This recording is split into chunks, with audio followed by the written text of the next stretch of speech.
যিটো কাম গম্ভীৰে কৰিব নোৱাৰিলে সেই কামটো ধনীয়ে কৰিব নেকি? এতিয়া ছ'চিয়েল মিডিয়াত এটা খবৰ দ্ৰুতগতিত ভাইৰেল হৈ আছে। বিভিন্ন সংবাদ মাধ্যম আৰু ছ'চিয়েল মিডিয়াৰ দাবী অনুসৰি 2027 বিশ্বকাপৰ বাবে BCCI মহেন্দ্ৰ সিং ধোনীক ভাৰতীয় দলৰ মেণ্টৰ হিচাপে আনিবলৈ চিন্তা কৰি আছে। অৱশ্যে BCCI এতিয়ালৈকে এই বিষয়ত কোনো আনুষ্ঠানিক ঘোষণা কৰা নাই।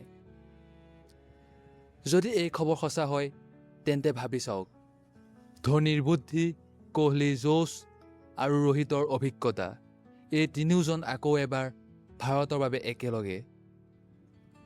এতিয়া কিছুমান মানুহে ধোনীক সমালোচনা কৰে, কিন্তু আপুনি ধোনী অনুৰাগী হওক বা নহওক, এটা কথা মানিবই লাগিব, মহেন্দ্ৰ সিং ধোনী কেৱল এজন অধিনায়ক নাছিল, তেওঁ আছিল এজন অসাধাৰণ মাষ্টাৰ মাইণ্ড। ডাঙৰ ডাঙৰ মেটছত ঠাণ্ডা মূৰে সিদ্ধান্ত লৈ ভাৰতক বহু স্মৰণীয় বিজয় উপহাৰ দিছে। সেইবাবে আজিও কোটি কোটি ক্ৰিকেট অনুৰাগীয়ে ধোনীৰ ওপৰত বিশ্বাস ৰাখে।